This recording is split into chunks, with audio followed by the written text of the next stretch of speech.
참 은혜로우신 하나님, 좋은 봄날 주시고 우리를 하나님의 돌보심과 인도하심 속에서 살아가게 하시니 감사합니다. 살아온 지난 한 주간 돌이켜보건대 온통 하나님의 섭리의 경의의 순간이었음을 고백합니다. 그 하나님을 향한 감사와 경외로 오늘 예배의 자리에 서니 주여 우리의 예배를 받아 주시옵소서. 선포되는 말씀 속 하나님의 뜻 명징하게 드러나게 하시며 그 말씀이 우리의 삶에 구체적이며 실천적인 고백들 되게 하여 주시옵소서. 또한 온 마음 다하여 찬양하오니 우리의 찬양이 천국 보좌를 울리는 기쁨의 찬양 되게 하여 주옵소서. 머리 대신 그리스도 안에서 누리는 성도의 교제 속에도 함께 하셔서 장차 누릴 천국의 가족됨 경험하는 복된 시간 되게 하여 주옵소서. 예배의 시종을 하나님께 맡겨드리며 예수 그리스도의 이름으로 기도드립니다. 아멘. 교동문 31번 시편 68편입니다. 하나님이 일어나시니 원수들은 흩어지며 연기가 불려가듯이 그들을 몰아내소서.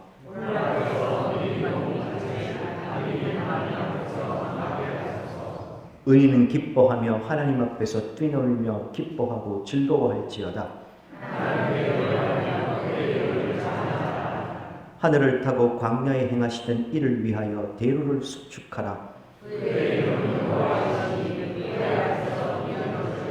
그의 거룩한 처소에 계신 하나님은 고아의 아버지시며 과부의 재판장이시라. 갇힌 자들은 이끌어내사 형통하게 하시느니라.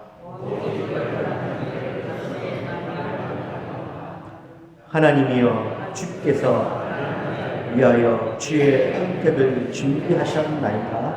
아멘. 전능하사 천지를 만드신 하나님 아버지를 내가 믿사오며 그 외아들 우리 주 예수 그리스도를 믿사오니 이는 성령을 잉태하사 동정녀 마리아에게 나시고 본디오 빌라도에게 고난을 받으사 십자가에 못 박혀 죽으시고 장사한 지 사흘 만에 죽은 자 가운데서 다시 살아나시며 하늘로 올사 전능하신 하나님 우편에 앉아 계시다가 절로서 산자와 죽은 자를 심판하러 오시리라. 성령을 믿사오니 거룩한 공회와 성도가 서로 교통하는 것과 죄를 사하여 주시는 것과 몸이 다시 사는 것과 영원히 사는 것을 믿사옵나이다. 아멘. 찬송가 214장입니다.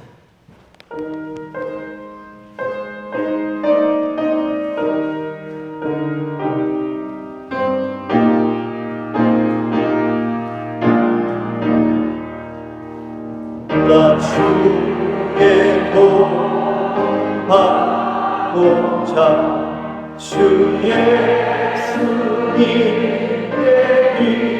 이름과 그 돌아가시사 날 받아주소서. 내 모습 이대로 주 받아주소서. 날 위해 돌아가신 주 날 받아주소서. 큰 죄에 빠져 영주를 날 위해 흘렸으니 주 형상 되어 믿으리.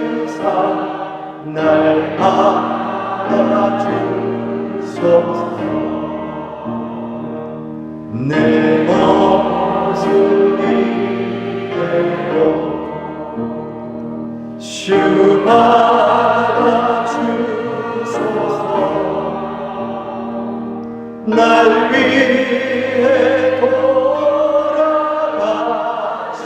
주 날 받아주소서.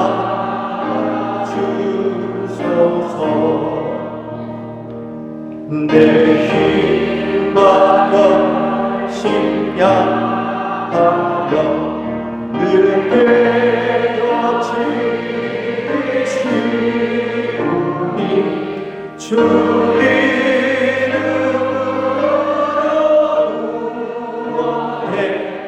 날 받아주소서.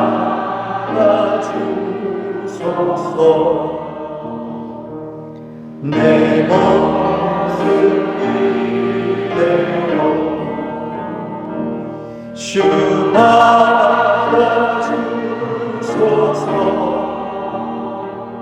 날 위해 돌아가신 주 날 받아주소서.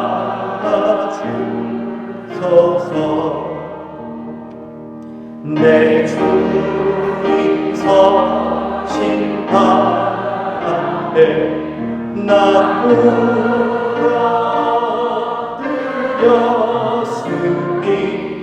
그 크신 역사 이루게 날 받아주소서. 내 모습 이대로 주 받아주소서.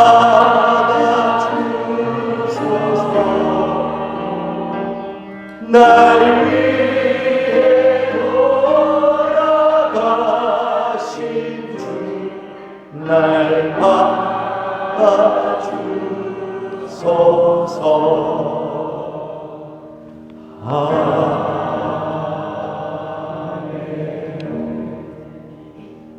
이 시간 우리를 대표해서 정재희 장로님 기도해 주시겠습니다. 할렐루야. 내가 정직한 자들의 모임과 회중 가운데서 진심으로 여호와께 감사하리로다. 여호와께서 행하시는 일들은 크시오니 이를 즐거워하는 자들이 다 기리는도다. 아멘. 사랑과 은혜가 풍성하신 하나님 아버지, 봄의 햇살이 한층 더 깊어지고 따스한 기운이 온 땅 위에 퍼지는 4월의 마지막 주일 오전을 하나님의 사랑하는 백성들과 함께 은혜의 자리로 불러주셔서 감사드리고, 이 시간 드리는 예배를 통해 감사와 찬양을 올려드리오니 하나님 영광 받아 주옵소서.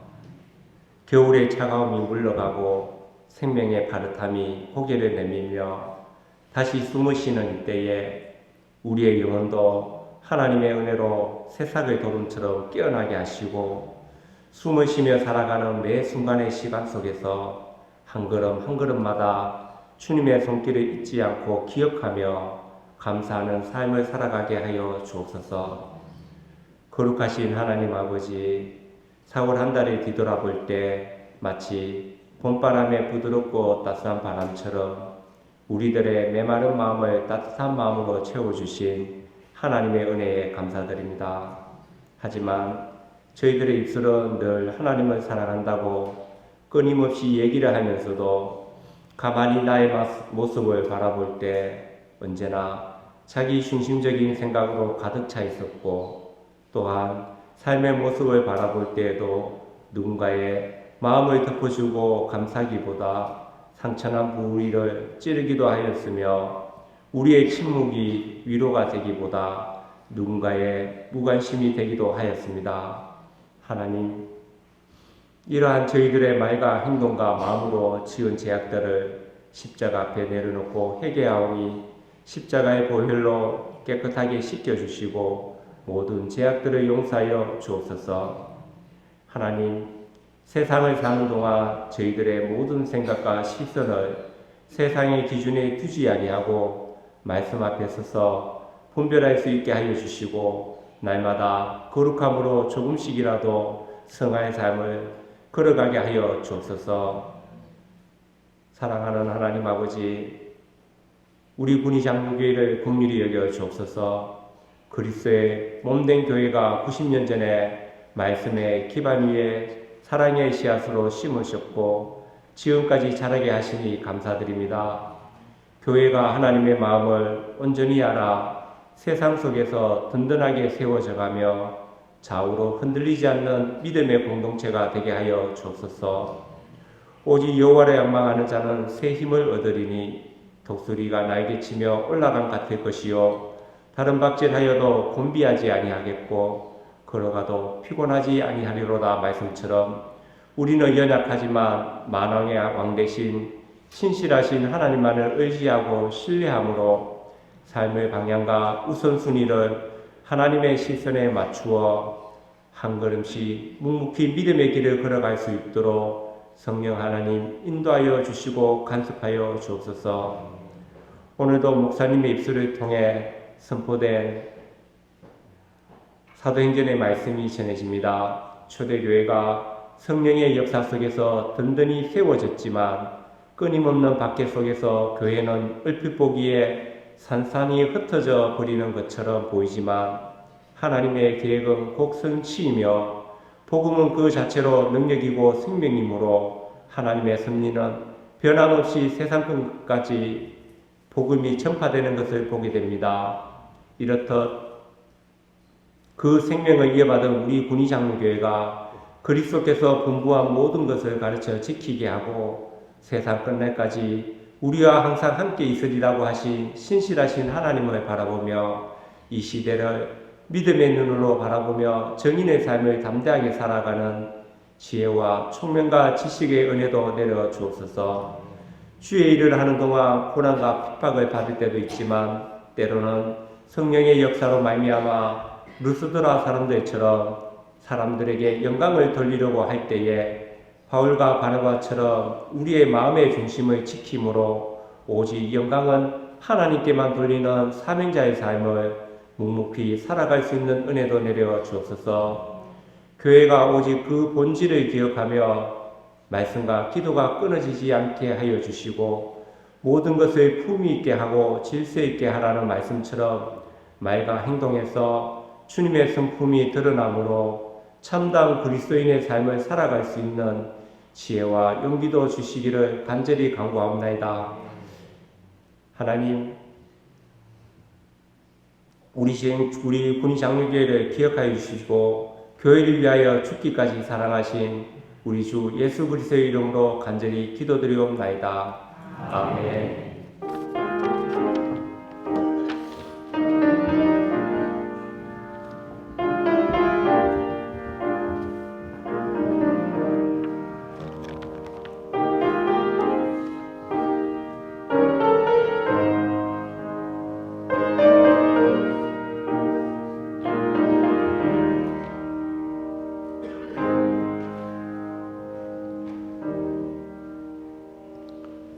우리가 함께 나누실 말씀은 사도행전 14장 19절로 28절까지 말씀입니다. 사도행전 14장 19절에서 28절까지 말씀입니다. 제가 가진 성경으로 신약성경 212쪽에 해당이 됩니다.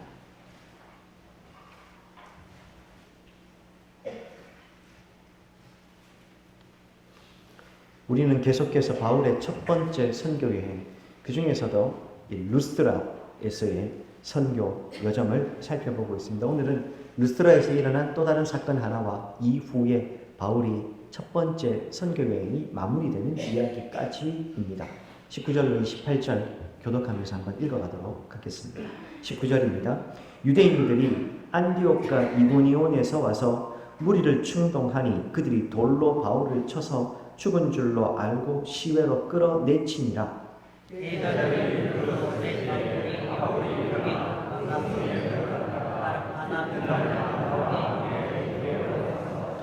복음을 그 성에서 전하여 많은 사람을 제자로 삼고 루스드라와 이고니온과 안디옥으로 돌아가서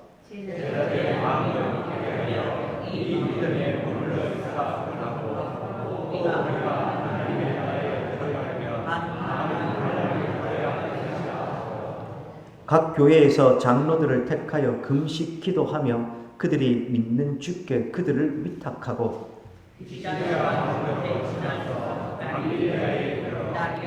말씀을 버가에서 전하고 아달리아로 내려가서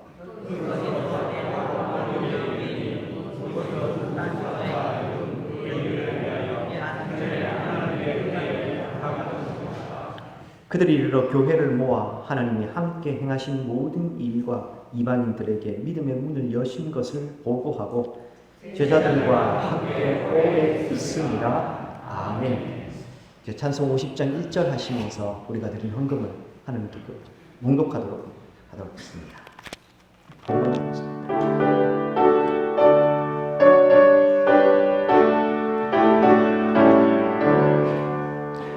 내게 있는 모든 것을 아낌없이 드리네. 사랑하고 의지하며 주만 따라 살리라. 주께 드리네. 주께 드리네. 사랑하는 구주 앞에 모두 드리네.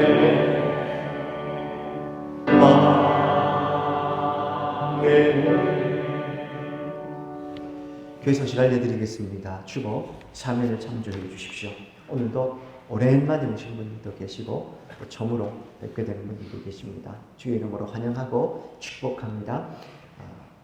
예배 마치시고 한층 아래 식사가 정성껏 준비되어 있습니다. 꼭 함께 식사 교제 나눠주시고 돌아가 주시면 감사하겠습니다. 계속해서 우리 교회 2026년은 복음의 생명과 능력으로 사람도 살리고 세상도 복되게 하는 교회입니다.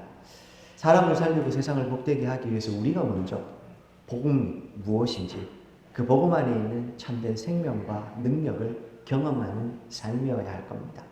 겨울이 지나고 봄이 와서 생명이 피어나듯 복음이 우리의 인생을 그렇게 바꾸는 경험 우리 모두에게 있어야 될 겁니다. 바라고 소망하기는 이 봄에 그런 복음 안에 있는 생명과 능력을 먼저 경험하는 우리 성도님들, 우리 교회 되기를 소망을 합니다. 오늘은 오전 예배 후에 정기당회로 모이게 됩니다. 늘 광고 드립니다만 위에서 기도해 주셨으면 좋겠습니다. 어버이 효도 여행 예고입니다. 5월 7일 목요일에 청남대 일대를 올해는 다녀오려고 합니다. 만 70세 이상 성도님들이면 누구나 다 참여가 가능하십니다. 특별히 신분증 꼭 지참해 주셨으면 좋겠고요. 또 그리고 구역별로 참가하시는 인원들을 파악을 해주시면 감사하겠습니다. 파악을 해주실 때 우리 어르신들 여행자보험 가입해야 되니까요. 주민등록번호까지도 같이 좀 파악을 해주시면 감사하겠습니다. 그래서 이 어버이 효도여행 준비함에 있어서 부족함이 없도록 많이 도와주시면 감사하겠습니다. 교인동정 살펴주십시오. 특별히 환우 소식 중에서 우리 이재희 집사님 본래는 좀 그 염증 수치가 다 떨어지면 빨리 퇴원하실 수 있을 것으로 예상을 했는데 생각보다 염증 수치가 잘 떨어지질 않아서 아직 입원 중에 있습니다. 계속 처치를 하고 있으시다고 하는데요. 여러분들께서 늘 기도해 주셨으면 좋겠고 아울러 환우들 기도할 때 우리 어르신들 특별히 요양병원에 계시는 많은 분들을 위해서도 잊지 않고 늘 기도해 주셨으면 좋겠습니다. 결혼 소식이 있습니다. 우리 사공영 신집사님, 최현미 집사님의 차남 사공빈 군이 결혼식이 오는 토요일입니다. 5월 2일 오후 2시에 상격동에 있는 그 엑스코 그 인터블고에서 결혼식이 있습니다. 축하해 주시고 또 이 땅에 하나님께서 기뻐하시는 믿음의 가정 아름답게 세워질 수 있도록 함께 마음을 모아주시면 감사하겠습니다. 제가 한 번 더 기도하겠습니다. 처처에 기근과 난리의 소문이 들립니다. 주님, 세상이 불확실해질수록 우리의 삶도 점점 불확실해져만 갑니다.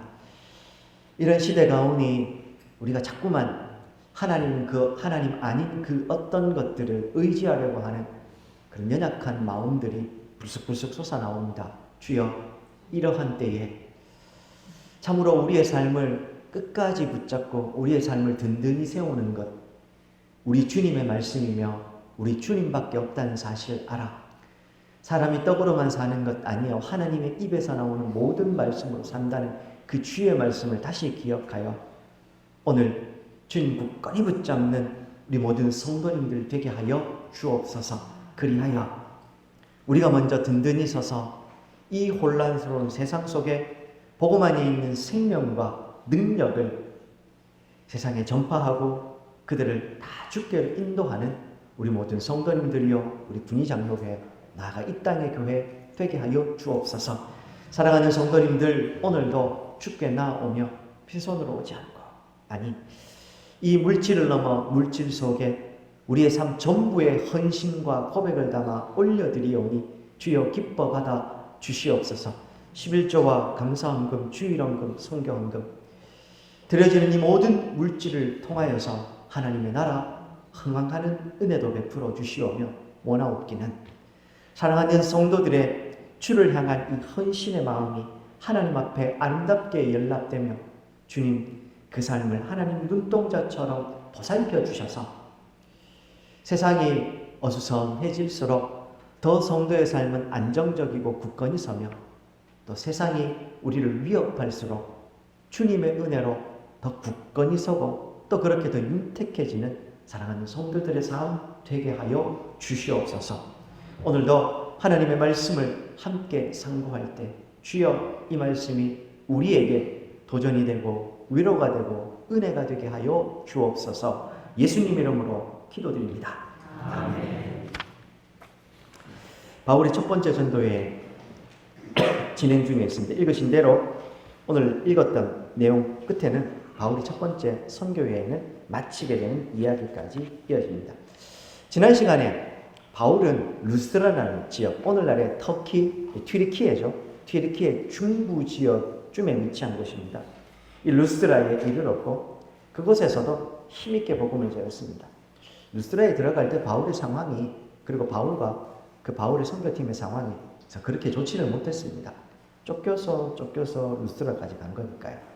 그래도 힘있게 복음을 전했고 하나님 거기서 은혜로 화답해 주셔서 많은 열매가 있었습니다. 문제는 나면서 걷지 못해서 그래서 걸어본 적이 없는 사람을 바울이 이렇게 세우자 이것 때문에 이 루스드라 성에 난리가 났습니다. 바울과 바나바를 한 사람은 제우스고 한 사람은 헤르메스다라고 하면서 신격 관련 일도 벌어졌습니다. 지난 시간에는 이 남에서부터 못 걷게 된 사람을 바울이 일으키는 이 사건이 가지는 사도행전적 나아가 성경이 가지는 의미가 뭔지를 좀 살펴봤습니다. 그리고 바울은 그 와중에 사람들에게 우리도 똑같은 사람이다. 사람들을 말리고 나아가 그 짧은 순간에 복음을 전하는 참 사명자다운, 참 사역자다운 그런 모습도 보여주었습니다. 오늘도 역시나 바울의 사명자다운, 사역자다운 그런 모습을 좀 살펴보려고 합니다. 특별히 이 모습은 비단 저와 같은 이 목회자들 뿐만 아니라 이 땅에 하나님 나라 건축가로 살아가는 모든 성도들에게 주어지는 도전이자 말씀이 될 겁니다. 19절 보십시오. 사람들을 진정시키고 복음도 전했습니다. 18절에 보시면 이렇게 말하 겨우 무리를 말려 자기들에게서 제사를 드리지 못하게 합니다. 자, 거기까지는 좋았는데 19절 보십시오. 어떤 일이 벌어졌습니까?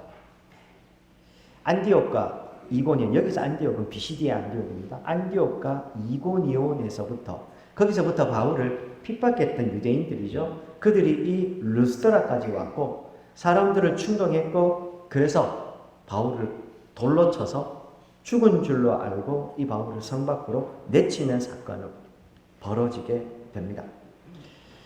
복음이 흥황하면 공식처럼 핍박은 따라온다 이런 말씀을 드렸습니다. 그런데 오늘 이 루스드라에서 일어난 복음의 흥황함 이후에 일어나는 이 핍박은 충격적입니다.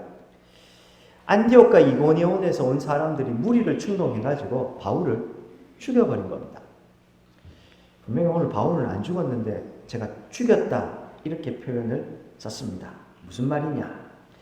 19절을 다시 보시면 바울을 돌로 친 다음에 이 바울이 죽은 줄로 알고 시외로 끌어내쳤다 이렇게 표현합니다. 자, 우리나라 이 옛날 우리나라도 공동묘지가 어디 있었습니까? 우리가 사는 이 지역 안에 있습니까? 지역 밖에 있습니까? 옛날로 따지면 도시에 보면 사대문이 있겠죠. 사대문 바깥에 묘지가 있습니다. 우리나라도 그렇고요. 서양도 다르지 않아서 우리가 잘 아는 카타콤이라고 하는 거 있죠. 그 카타콤도 다 로마의 구시가지 외곽에 있습니다. 차를 타고 한참 나가야 됩니다. 시내버스로 1시간 정도 나가야 있습니다. 그만큼 무덤은 다 성 바깥에 있습니다. 정상적인 무덤도 성 바깥에 있다면 바울처럼 연고지가 없는 사람인 경우 나그네이거나 혹은 누군가에 의해서 이런 린치를 당한 나그네인 경우는 사실은 올바른 무덤을 써줄 필요가 없습니다. 그래서 대부분 시체를 버리는 유기하는 장소가 따로 있었다고 이야기를 합니다. 오늘 본문 19절은 아주 짧게 적혀 있지만 사실은 바울이 죽은 겁니다. 그래서 그를 무덤을 쓸 상황은 아니니 시체를 버리는 곳에 유기했다. 이렇게 보는 게 맞을 겁니다. 그걸 뒷받침하는 게 20절입니다. 바울이 그렇게 내쳐졌을 때 제자들, 즉 예수 믿는 성도들이겠죠.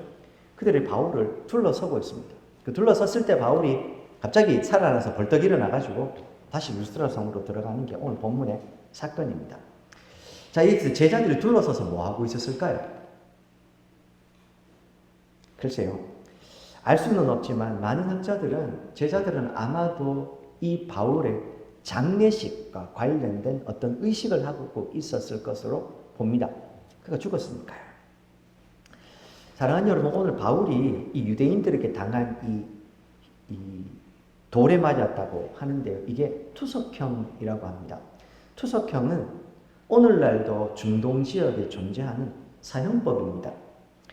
아마 뭐 요즘 인터넷이 워낙 발달해 있으니까 찾아보시면 수많은 자료들을 찾아보실 수 있습니다. 그리고 실제로 투석형이 벌어진 현장을 찍은 끔찍한 사진들이 오늘날도 인터넷 조금만 검색해 보시면 많이 뜹니다. 오늘 바울은 유대의 동족들과 그 루스드라에 있었던 사람들에 의해서 투석형을 당해서 죽은 겁니다. 사진을 한 장 좀 띄워 주시겠습니까? 그러니까 너무 끔찍한 사진이 많아서요. 그 중에서 제일 그렇지 않은 사진을 하나 가지고 왔습니다. 돌이 보이시죠? 저게 바로 투석형 할 때 사용하는 돌입니다. 다들 요만한 돌을 생각하시는데 그렇지 않습니다. 사람을 죽이는 사형법이기 때문에 투석형에 사용하는 돌들은 작은 돌이 아닙니다. 한 대 맞으면 맞는 곳이 터져나가는 그런 큰 돌입니다. 그리고 구덩이에다가 사람을 던져서 돌무더기를 쌓아버리는 겁니다. 한 명이 하는 게 아니고 인터넷을 좀 찾아봤더니만 그 주석도 이야기하는 게 투석형은 공동체가 누군가를 죽일 때 사용하는 방식이라고 정의를 하고 있습니다. 많은 사람들이 돌을 들어서 던지게 되는 거죠. 바울은 죽을 정도로 돌을 맞은 게 아니고 죽은 겁니다. 그래서 죽은 줄로 알고 시체를 버리는 곳에다가 버려버렸고 제자들도 와서 바울의 시체를 둘러서서 지금 장례를 치르고 있다. 이렇게 보는 게 맞을 것 같습니다. 끔찍한 일이 벌어진 겁니다. 사랑하는 여러분, 조금 전까지만 해도 이 바울을 헤르메스라고 그리고 함께 있던 바나바를 제우스라고 당장에라도 이 사람들을 막 하늘까지 올릴 것처럼 사람들이 몰려왔는데 겨우 진정시켜서 복음을 전해놨더니만 이번에는 죽여버리는 겁니다. 이것이 세상이다. 바울이 살았던 세상이며 이것이 오늘 우리가 살아가는 세상입니다.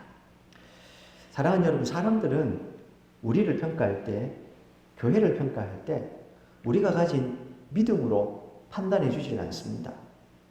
은혜의 잣대로 우리를 바라보지 않는다는 말입니다. 기독교 신앙을 우리가 가지고 있다라고 세상에 이야기하면 세상 사람들은 여가생활 중에 하나 정도로 봅니다.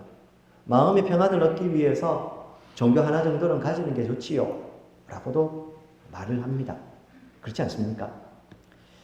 심지어 오늘날처럼 교회가 세상 속에서 소위 민심을 얻지 못하는 시대 아닙니까? 멀리 갈 거 없습니다. 명절에 손주들 오시면 중고등학생들이나 대학생 중 되는 손주들이 있으면 밥 먹을 때 기도하는지 한번 물어보십시오. 부끄러워서 기도 안 한답니다. 교회가 왜 이렇게 됐는가? 멀리 갈 거 없습니다. 세상을 탓할 게 없고 사실은 그거 오늘 조금만 뒤지면 나오는 온갖 교회와 관련된 안타까운 소식들, 우리가 사실은 오늘날의 교회의 이 자아상을 만들어낸 겁니다. 그러니 괜히 그거 세상 탓할 필요 없는 겁니다. 세상은 바울의 시대나 오늘 이 시대나 늘 교회에 대해서 적대적이었을 뿐입니다. 다만 오늘날 교회가 이렇게 된 건 누구 탓도 아닌 우리가 이렇게 만들어 놓은 겁니다.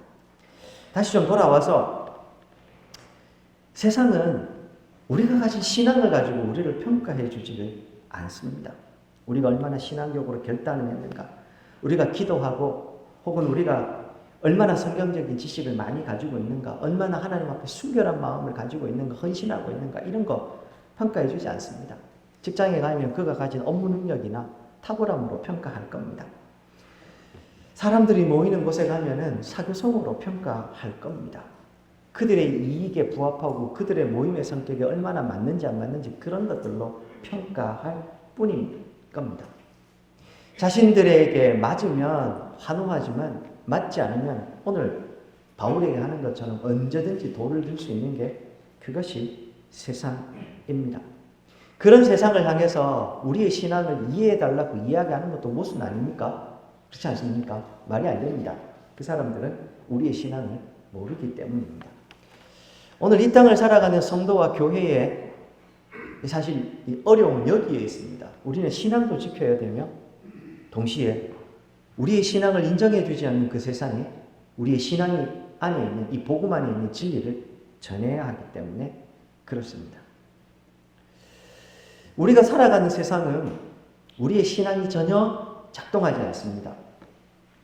조금만 더 보태면 하나님이 한없이 무기력하게 보이는 곳이 세상입니다. 은혜의 원리가 세상에 작동하고 있었습니까? 간증에서나 존재하지 않습니까? 제가 하나님의 은혜가 없다는 말씀이 아닙니다. 우리의 현실을 말씀을 드리는 겁니다. 우리의 현실에서 은혜가 작동하는 영역들을 찾아보려면 눈 크게 떠야 당연히 은혜가 있죠. 면면이 흘러갑니다만 우리가 실제로 몸으로 체험하는 현실은 은혜는 멀리 있고 하나님은 참 무기력해지시고 현실은 우리 눈앞에 와서 우리를 위협하는 겁니다. 은혜가 작동하지 않는 세상. 바울에게 좀 전까지 열광하던 사람들은 자기들과 다르니 다시 돌을 들어 죽여버립니다. 이것이 세상입니다. 어떻게 해야 되느냐? 사랑하는 여러분, 이 현실에 눈 감으면 안 됩니다. 이런 상황들이 있다는 걸 우리가 알고 그 세상에 끊임없이 십자가 정신으로 살아내어야 하는 게 그게 오늘 이 땅의 성도와 교회의 운명입니다. 근데 마음 같지 않으니까 사람들은 두 가지 모습을 택하죠. 하나는요, 적당히 타협하든지 아니면요, 이분법으로 분열해버리는 겁니다. 교회는 교회, 세상은 세상. 신앙은 신앙, 세상에서 내가 실제로 사는 삶은 삶, 구분해버립니다. 타협하거나 이분법으로 분열시켜버리거나 둘 다 우리가 취해야 되는 올바른 방식은 아니라는 것 기억하셔야 됩니다. 그들이 받아주든 받아주지 않든 우리가 해야 될 일은 끝까지 주의 나라와 의를 위해서 나아가야 하는 겁니다.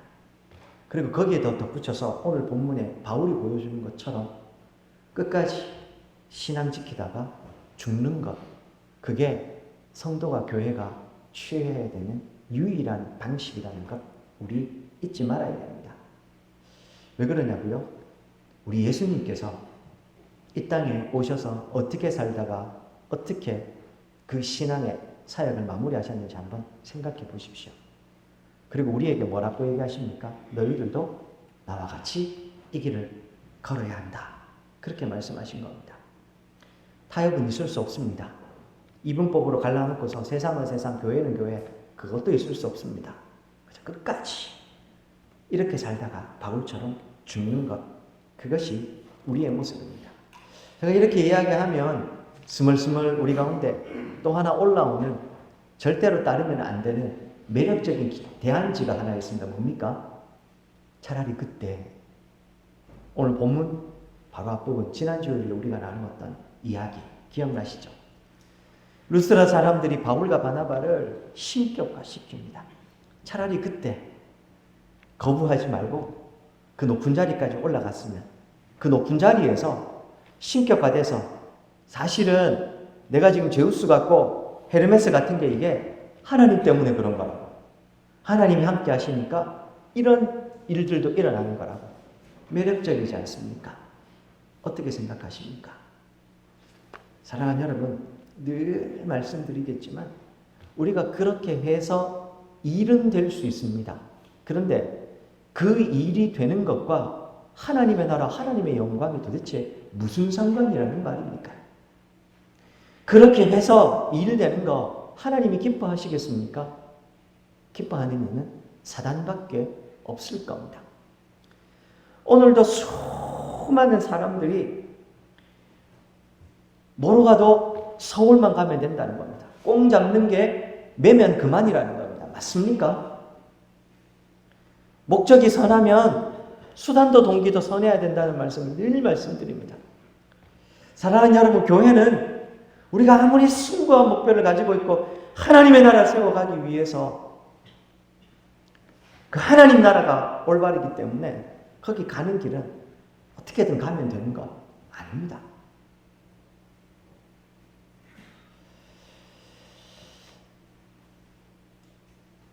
전도를 이야기하다 보면 참 할 말이 많습니다. 뭐 또 논쟁적인 주제가 될 것 같아서 길게 설명은 하지는 않겠습니다만, 사랑하는 여러분, 전도는 그 사람을 어쨌든 교회에 데리고 와서 교회에 플러스 1 하는 게 아닙니다. 그에게 내가 걸어가고 있는 이 십자가 길을 가르쳐주고 함께 걸어가게 하는 게 그게 전도입니다. 십자가의 이 미련한 길이 무엇인지를 내 삶을 통해서 보여주고 함께 걸어가는 거, 그게 전도입니다.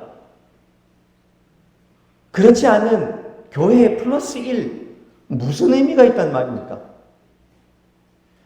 십자가의 길을 알지 못하는 교인 플러스 1, 플러스 2, 플러스 100, 플러스 1000이 된들, 그렇게 많은 사람들이 또 다른 조직과 큰 문화를 이룬들, 힘을 가진들, 그게 십자가의 길을 걸어가는 게 아니라면 하나님의 나라와 무슨 상관이라는 말입니까? 깊이 고민해 보아야 합니다. 십자가 없는 영광, 하나님의 은혜 없는 승리, 오늘 우리가 이걸 꿈꾸고 있다면 우리 다시 다 내려놓고 새로 시작해야 됩니다. 자, 다시 좀 본문으로 좀 돌아와서요. 오늘 본문에 보시면 바울은 이렇게 죽어버립니다. 이게 세상입니다 라고 말씀을 드렸습니다. 그런데 그 다음 바울의 모습이 우리를 참 놀라게 합니다. 20절 하반절 다시 보십시오. 바울이 어떻게 하고 있습니까? 제자들이 둘러섰는데 바울이 일어나서 그 성에 들어갔다가 이튿날 바나바와 함께 더베로 갔다고 성경은 이야기합니다. 21절에 보면 더베로 가서 복음을 그 성에 전하여 많은 사람들 제자로 삼고 다시 루스드라, 이고니온, 안디옥. 루스드라는 자기를 돌로 죽였던 곳입니다. 이고니온, 안디옥도 복음을 전해야 되는데 핍박 때문에 도망 나왔던 곳입니다. 근데 다시 돌아서 가고 있습니다. 이 바울의 모습이 놀라운 게 첫째, 아까 제가 투석형 돌을 보여드렸습니다. 바울이 그런데 지금 장례를 치르려고 둘러섰는데 여기서 벌떡 일어난 겁니다. 그의 몸 상태가 정상이 아니었을 겁니다. 근데 바울은 첫째, 자기를 죽였던 사람들이 있는 그 성으로 다시 돌아 들어가고 있습니다. 심지어 그의 몸이 지금 정상이 아닌데 그 다음 날 다시 바나바와 함께 루스라 다음에 있는 더베로 갔다가 복음을 전하고 다시 루스라, 이고니온, 안디옥으로 복음을 전하러 가고 있는 겁니다. 여기에 제가 뭐 많은 이야기를 덧붙이지 않아도 이것 자체가 이 바울의 삶 자체가 이미 우리에게 무엇이 사명인지 잘 이야기해 준다고 생각합니다. 오늘 설교 제목이 뭡니까? 이것이 사명이다. 이것이 사명자의 모습이다. 사랑하는 여러분, 바울은 우리와 똑같은 성정을 가진 사람입니다. 돌에 맞아 죽을 정도가 된 몸이면 정상적인 몸이 아닙니다. 근데도 그날 들어갔다가 그 다음날 다시 걸어 나와서 또 더 배로 갔다가 다시 또 루스드라로 돌아왔다가 이고니온, 안디옥 다시 돌아가고 있습니다. 심지어 그 루스드라는 자기를 죽이려고 돌을 들었던 곳입니다. 박해자들이 여전히 상존해 있던 곳입니다. 다시 그곳으로 갑니다. 아무리 사명이라지만 이렇게까지 가야 되나 싶을 수 있을 겁니다. 바울이 이렇게 갈 수 있었던 가는 이유 22절 바울의 설교에 있습니다. 22절 보십시오. 뭐라고 이야기합니까? 제자들에게 마음을 굳게 하여 이 믿음에 머물러 있으라. 그리고요, 우리가 하나님의 나라에 들어가려면 많은 환난을 겪어야 할 것이다. 이 짧은 바울의 설교에 바울이 지금 이렇게 하고 있는 모습이 다 담겨 있다고 생각을 합니다. 첫째, 마음을 굳게 하여 이 믿음에 머물러 있으라. 바울처럼 이렇게 살기 위해서, 아니 이것이 바울뿐만 아니라 사실은 바울 이전에 우리 주님께서 이 길을 이렇게 걸어가셨지 않습니까? 십자가의 길. 그렇다면 우리 주님이 걸어가신 그 길을 바울도 지금 똑같이 걸어가고 있다면 이것이 가능한 이유는 첫째, 마음을 굳게 하여 이 믿음에 머물러 있어야 됩니다. 사랑하는 여러분, 십자가의 길, 이 사명의 길은 결심으로 안 됩니다. 100번 다짐한다고 해도 안 되고 노력으로도 안 됩니다. 이건 굳건한 믿음 위에 머물러 있어야 가능합니다. 그렇다면 또 질문하시겠죠. 도대체 목사님 믿음이 뭡니까? 이렇게 이야기를 물으실 수 있습니다. 많은 정의를 할 수 있습니다. 이렇게 말씀드리겠습니다. 사실에 기반한 올바른 지식, 그리고 그 지식 안에서 하나님과 하나님을 향해 가진 인격적 신뢰. 여기서 사실에 기반한 올바른 지식이란 당연히 하나님에 관한, 복음에 관한 올바른 지식이겠죠. 그리고 하나님도 복음도 예수 그리스도의 십자가도 사실이니까요. 그 사실에 기반한 올바른 지식, 하나님과 복음에 대한 지식을 가지고, 그리고 하나님 그 지식 안에서 하나님을 향해서 가진 인격적 신뢰, 이 믿음이라고 저는 오늘 정의하고 싶습니다. 물론 여기서 말하는 하나님을 향한 올바른 지식도, 또 하나님과 누리는 올바른 관계의 누림도 우리의 노력이나 내가 하고 싶다고 되는 게 아닙니다. 성령 안에서 오직 하나님의 은혜로만 가능하다는 것. 성령이 우리 가운데 오셔서 우리를 주장하심도 은혜요. 그 성령께서 우리와 하나님을 알게 하고 하나님과 관계를 누리게 하는 것도 다 은혜의 과정이니 여기에는 역시나 인간의 공로는 단 1g도 들어갈 게 없습니다. 다만 이런 올바른 지식 가운데 하나님과의 관계 속에서 인격적 신뢰가 쌓여가는 것, 그게 저는 믿음이다 라고 생각합니다. 사랑하는 여러분, 중생과 회심을 경험한 이후 하나님의 백성이 되면 성도 누구에게도 예외 없이 성령께서 오십니다. 그리고 내주하게 된다고 말씀드렸습니다. 그 성령 안에서 날마다 하나님과 인격적인 만남과 교제를 가지셔야 됩니다. 그리고 하나님과의 그 교제를 통해서 하나님을 향한 지식이 쌓여갈 것이요, 그 지식과 함께 하나님을 향한 인격적 신뢰도 쌓여갈 겁니다. 가족들 간의 신뢰가 깊은 경우 생각해 보십시오. 아버지가 자식에게 신뢰가 깊으면 지금은 없지만 아빠가 다음 달에 월급 타면 사줄게. 아버지에 대한 인격적 신뢰가 있으면 아직 한 달 후의 일이지만 아버지가 사준다고 했기 때문에 믿습니다. 그쵸? 사람과 사람 사이에도 그런 신뢰가 있습니다. 우리는 그걸 믿음이라고 부릅니다. 하나님을 향해서 가진 그 신뢰가 바로 믿음인 겁니다. 근거 없는 게 아닙니다. 하나님이 누구신지 분명히 알고 인격적 누림 속에서 하나님이 지금까지 내 삶 속에 보여주신 분명한 증거들이 있습니다. 그렇기 때문에 그 하나님을 향한 신뢰의 고백이 믿음이 되는 겁니다. 근거가 없지도 않고 분명한 실체도 있고 실제로 하나님은 그런 우리의 믿음 가운데 100% 응답하시는 겁니다. 두 번째 또 필요한 게 있습니다. 그런 굳건한 믿음과 함께 바울이 또 하는 말이 뭡니까? 우리가 하나님의 나라 들어가려면 많은 환난을 겪어야 한다. 사랑하는 여러분, 복음이 능력과 생명으로 역사하는 현장에는 필연적으로 박해가 있다는 것. 그리고 이 자막 준비했는데 이건 너무 자주 했으니까요. 그래도 한번 볼까요? 예수님의 말씀이니까요. 마태복음 16장 24절.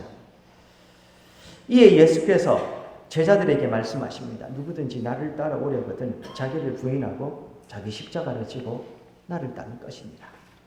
우리 예수님이 지고 가신 그 십자가 어디에 영광이 있습니까? 십자가는 영광이 맞습니다. 근데 제가 이야기하는 영광은 우리가 이 땅을 살아가는 동안에 내가 얄팍하게 가지는 그 영광을 이야기하는 겁니다. 예수님 따라가는 그 십자가의 길에 영광이 어디 있습니까? 누구든지 나를 따라오려거든 자기를 부인해야 되고 그리고 십자가 지고 나를 따라오라고 합니다. 십자가는 사형틀이라고 말씀드렸습니다. 좁은 문으로 들어가면 좁은 길이 나오지 좁은 문 열고 들어간다고 넓은 길 나오는 게 아닙니다. 성경이 우리에게 끊임없이 가르쳐주고 있고 예수 그리스도께서 모범을 보이셨으며 수많은 우리 믿음의 선배들이 오늘 사도행전에서 우리 바울 사도, 바울 선생님께서 우리에게 보여주고 있는 이 신앙의 길에 우리가 생각하는 영광 어디에 있습니까? 예수 믿으면 잘 됩니다. 교회 오면 복 받습니다. 믿지 마십시오. 저도 그런 얘기 해드리고 싶습니다. 이것이 진짜 복되고 예수 믿으면 자녀가 잘 됩니다. 예수 믿으면 만사형통합니다. 저도 그렇게 말씀드리고 싶습니다. 근데 대구에서 구경 오는 길에 보면 그런 문구 적혀있는 절 있죠? 거기 가서 찾으십시오. 저는 그렇게 말 못합니다. 성경 어디에 그런 일이 있다는 말입니까? 단 우리 주님이 십자가 지고 죽으셨을 때 그 다음 어떤 일이 벌어지셨는지 보십시오. 오늘 바울 사도가 그 주님을 따라 죽었을 때 죽었음에도 불구하고 다시금 그 루스드라 성으로 들어가고 그리고 그 다음날 다시 도배를 거쳐서 다시 루스드라로 다시 이고니온으로 다시 안디옥으로 갔을 때 어떤 일이 벌어지는지를 보십시오. 그것이 영광이라면 영광일 겁니다. 성도가 오늘 주님을 따라가는 길에 있는 영광은 이런 영광이지, 이런 류의 영광이지, 내가 이 땅에서 꿈꾸는 그런 영광을 꿈꾸고 있다면 잘못 오셨습니다.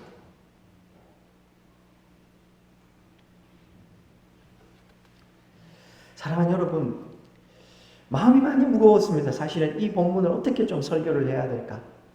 근데 제가 오늘 드리고 싶은 말씀은 이겁니다. 이것이 사명자의 삶입니다. 이것이 우리가 평생 걸어가야 될 제자의 길, 십자가의 길, 신앙의 여정입니다.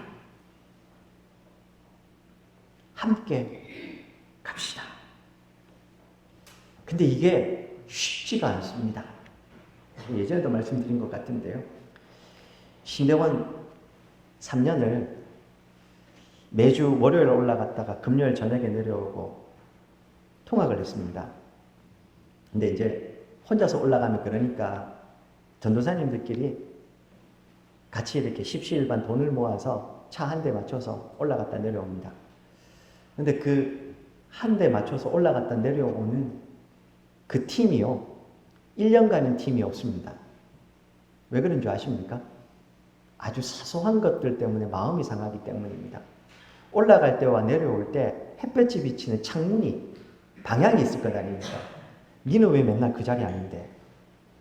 휴게소를 들를 거 아닙니까? 평생 가도 커피 한 잔 안 사는 누군가가 있는 반면에 늘 내 돈 풀어서 사는 사람들이 있습니다. 이 땅에 돈이 안 아까운 사람 아무도 없습니다. 전도사님들 사례비 저 45만 원 받았습니다. 그리고 11조 떼고 성교원금 떼고 뭐 하고 나니까요. 그리고 하고 나니까 20만 원 남았습니다. 저는 신대원 3년 동안 아침을 먹어본 적이 없습니다. 저만 그랬냐고요? 많은 전도사님들이 아침 식사 못하시고 그러고 있습니다. 고생스러웠냐고요? 그런 의미로 드리는 말씀이 아닙니다. 그러다 보니까요, 이게 휴게소 가서 커피 한 잔 사는 것도 쉽지가 않은 겁니다. 근데 그것 때문에 서로 마음이 상해서 1년을 못 가고 깨집니다. 기숙사 4명이 함께 씁니다. 이 기숙사 쓰는 멤버들도요, 1년을 가지를 못합니다. 이것도 굉장히 사소한 걸로 깨집니다. 제가 더 말 안 할래요. 너무 치사해서. 사랑하는 여러분, 십자가 지고 살아가자라고 말하니까 막 거창한 거 생각하십니까? 이 작은 것에서부터 죽지 못하는데 뭐 도대체 어디서 어떻게 죽겠다는 건지 모르겠습니다. 예수 그리스도를 따라가는 십자가 지는 삶에서요, 오늘 내 삶의 모습을 우리가 좀 들여다보면 좋겠습니다. 이것이 사명자의 삶입니다. 이렇게 살아야 되는 겁니다. 그런데요, 그 삶은 그 작은 일상에서부터 시작됨을 기억하셔야 됩니다. 우리 일상에 하나님의 나라가 임하는 공간입니다. 즉, 우리가 살아가는 그 일상이 바로 하나님의 섭리가 이루어지는 공간이라는 걸 알아야 된단 말입니다. 일상은 일상이고 교회는 교회고 따로따로라고 생각하면 그때부터 우리는 분열하는 겁니다. 내가 오늘 살아가는 그 일상이 바로 하나님의 나라가 임하는 하나님의 섭리의 영역입니다. 내가 오늘도 만나는 그 사람과의 그 만남 가운데 그 과정 속에 그 만남 속에 하나님의 나라가 임한다. 그 말입니다. 거기서 하나님의 나라를 임하게 하는 것 무엇이겠습니까? 내가 죽는 겁니다. 커피 한 잔 사내지 못하고 내 말 한마디 절제하지 못하고 내 마음 한번 죽이지 못하면서 어떻게 거기서 하나님의 나라가 임한다는 말입니까? 제가 너무 사소한 것 이야기하고 있습니까? 아니요. 그 작은 것에서부터 하나씩 쌓여서 아까 앞에서 제가 믿음을 뭐라고 했습니까? 올바른 지식 안에서 하나님과 매일매일 만나는 그 관계가 쌓여서 만들어지는 게 믿음입니다. 그게 믿음일지인데 그 일상 속에서 하나님과 우리가 일상에서 신뢰로움을 쌓아가는 것, 그것이 필요하지 않겠습니까?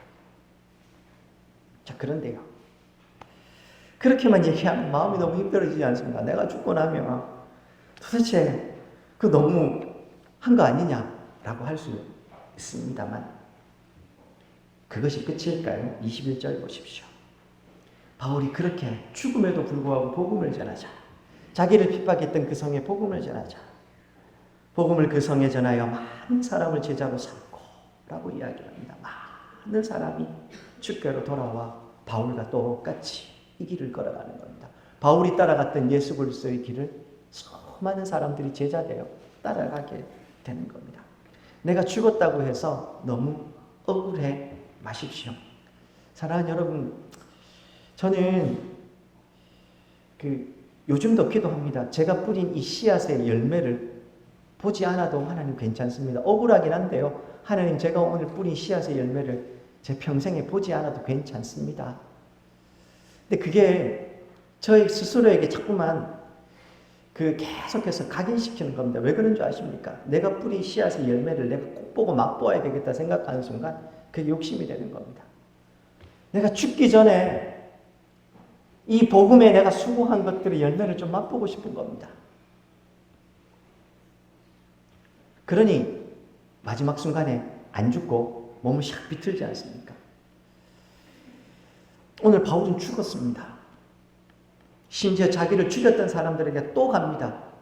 자존심도 마음도 다 죽였으니까 가능할 거겠죠. 바울이 죽자 어떤 일이 벌어집니까? 사람들이 살아나고 수많은 제자들이 바울을 따라 예수를 따라 갑니다. 죽는다고 억울해하지 마십시오. 이거 저한테 하는 말입니다. 관로에서 이원석 이렇게 써놨습니다. 진짜입니다. 죽는다고 억울해하지 마십시오. 우리가 진정으로 주의 길을 걷고 있다면 죽어도 영광 아닙니까? 예수 그리스도가 죽었을 때 하나님이 그 예수 그리스도를 살리시고 그래서 오늘 우리가 살았습니다. 내가 똑같이 내가 죽어야 그제서야 사람들이 살아날 겁니다.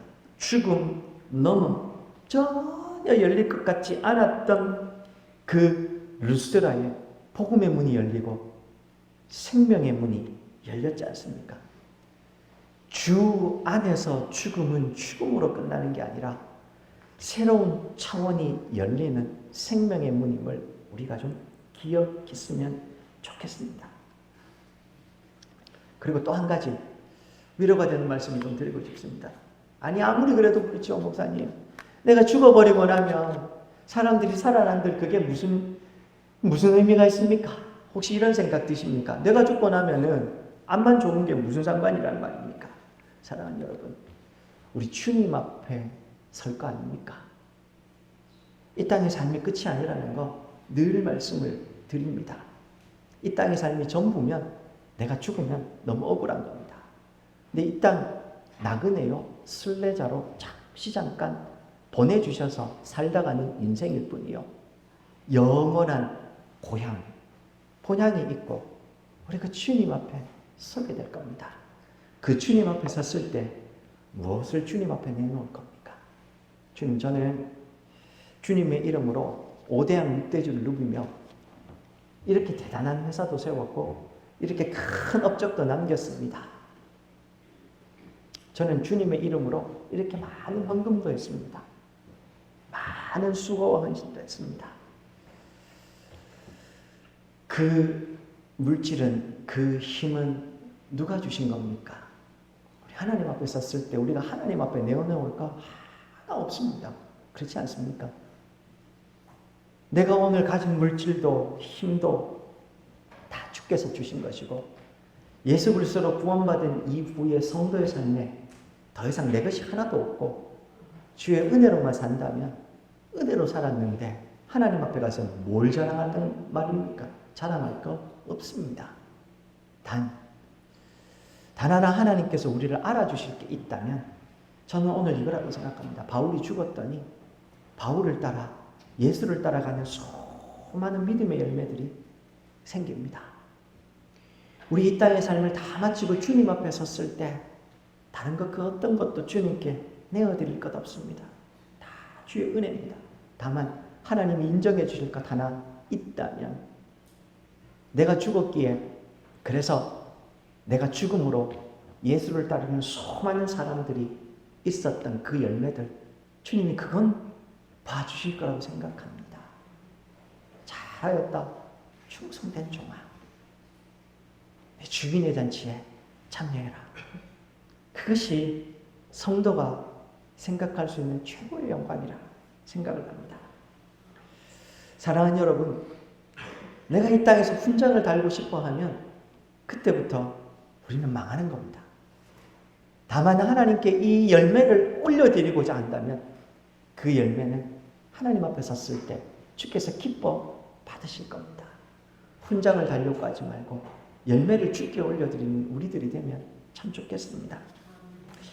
이어지는 부분에 보면 이제 바울이 그 선교 사역을 이제 마무리하고 그렇게 해서 다시 돌아가는 걸로 마무리를 하고 있습니다. 오늘은 여기까지는 좀 하겠습니다.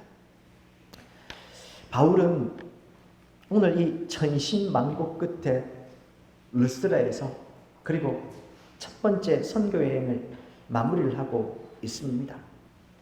근데 이런 바울의 삶 여기서 끝이었나? 아닙니다. 이게 시작일 뿐이고 이후에 이런 삶이 계속해서 이어집니다. 자막입니다. 고린도후서 11장 22절부터 그 유명한 구절이죠. 저희가 히브리인이냐? 나도 그러하며 저희가 이스라엘이냐? 나도 그러하며 너희가 아브라함이시냐? 나도 그러하며 나 남부러울 거 없는 사람이다 그 말입니다. 저희가 그리스도의 일꾼이냐? 정신없는 말을 하거니와 나도 더욱 그러하도다. 내가 수고를 넘치도록 하고 옥에 갇히기도 더 많이 하고 매도 수없이 맞고 여러 번 죽을 뻔하였거니와 유대인들에게 40에 하나 가만매를 5번 맞았으며 왜 40에 하나 가마냐면 당시에 미신처럼 떠돌았던 게 채찍으로 사람을 40대 때리면 죽는다. 40에 하나 감한다는 건 죽기 직전까지 때린다. 그 말입니다. 근데 그걸 5번 한 겁니다. 3번 태장으로 맞고 1번 돌로 맞고 3번 파선하는데 일주야를 기품에서 지냈으며 여러 번 여행에 강의 위험과 강도의 위험과 동족의 위험과 이방인의 위험과 시내의 위험과 광야의 위험과 바다의 위험과 겨직 형제 중에 위험을 당하고 또 수고하며 애쓰고 여러 번 자지 못하고 줄이고 목마르고 여러 번 굶고 춥고 헐벗었느라 이 이외에 이런 고사하고 오히려 날마다 내 속에 눌리는 일이 있으니 곧 모든 교회를 위하여 염려하는 것이라. 이게 바울의 평생의 삶이었습니다. 이게 근데 어떻게 가능했을까요? 우리가 바울을 따라 가야 됩니다. 왜요? 그 바울이 예수님을 따라가요. 우리는 다 예수님을 따라가야 되지 않습니까? 바울이 이렇게 길게 얘기하지만 이거 사실은 공생애 동안에 예수님의 삶이었습니다. 바울은 철저하게 그 예수님을 따라가는 십자가 지는 삶을 살았습니다. 자, 그러면요. 오늘 말씀을 맺으면서 어떻게 이런 삶이 가능했을까? 자막입니다. 빌립보서 3장 7절로 8절. 그러나 무엇이든지 내게 유익하던 것을 내가 그리스도를 위하여 다 해로 여길 뿐더러 또한 모든 것을 해로 여기는 내 주 그리스도 예수를 아는 지식이 가장 고상하기 때문이라 내가 그를 위하여 모든 것을 잃어버리고 배설물로 여김은. 사랑하는 여러분, 우리가 손에 꼭 쥐었던 거 이거 놓는 유일한 순간이 있습니다. 언제입니까? 지금 내 손에 쥐고 있는 이것보다 더 좋은 게 있으면 이거 놓고 저거 잡습니다. 바울이 그 길을 어떻게 갈 수 있냐고요? 그는 우리와 다른 믿음이 다른 사람이었어요. 차원이 다른 사람이요? 아니요. 그도 우리와 똑같은 성정을 가진 사람이었을 때 그가 이 길을 갈 수 있었던 것은 빌립보서에서 그가 이야기하는 대로 예수 그리스도를 아는 이 지식이 얼마나 고상한지를 알기에 내가 지금까지 잡고 있었던 이것을 놓고 그것을 붙잡았을 뿐인 겁니다. 우리도 그렇게 했으면 좋겠습니다. 사랑하는 여러분, 이원석 목사가 그렇게 살 수 있도록 기도해 주십시오. 우리 군의장로교회가 그런 교회가 될 수 있도록 기도해 주십시오. 이 시대에 필요한 것은 어쩌면 그런 성도, 그런 교회가 아닐까 생각합니다.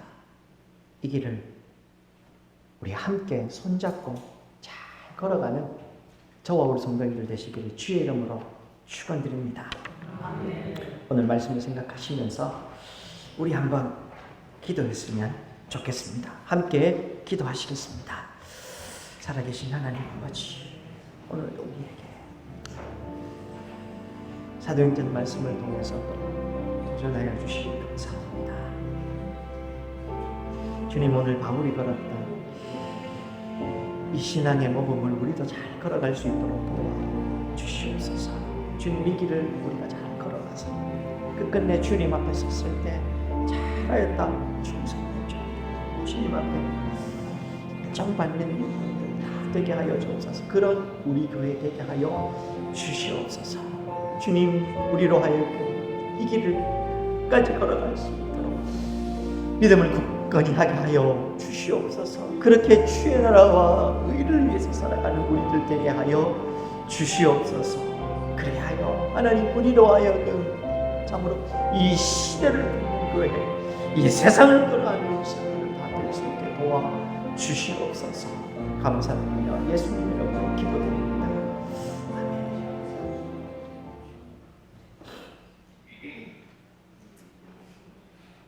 존귀하신 하나님, 우리 주님이, 우리 주께서 십자가 지고 그 길을 걸어가셨기에, 너희도 따라오라 하셨기에 우리 믿음의 선배 바울 사도께서 그 길을 걸어가셨습니다.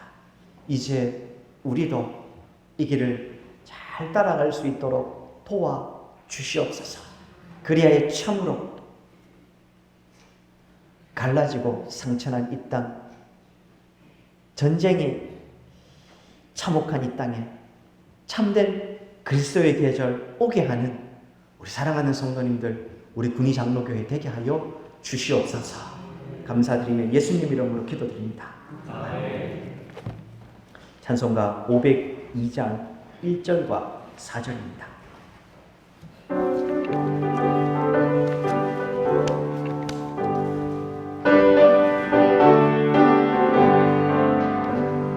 제사자들이여 어서 가서 어둠을 내치고 주의 진리 먹는 백성에게 복음의 빛처럼 민제사자들이여 복음의 빛처럼 죄로운 것 빛처럼 빛의 사자들 4절입니다. 동서남북 어디나 땅 끝까지 주님만 의지하고 누워 못 보는 백성에게 복음의 빛처럼 빛의 사자들이여 복음의 빛처럼 죄로운 것 밝게 비춰라 빛의 사자들이여. 지금은 우리 주 예수 그리스도의 은혜와 하나님 아버지의 극진하신 사랑과 성령의 위로하시고 교통하시고 충만케 하시며 그래서 이 길을 걷게 하시는 은혜가 오늘 우리 믿음의 선배 바울이 걸어간 그 길, 아니 예수님 따라 먼저 걸어가신 그 십자가의 길 함께 걸어가기를 소망하는 우리 모든 성도님들 머리 위에 우리 교회 위에 이 땅의 교회 위에 이제로부터 영원토록 함께 있을지어다.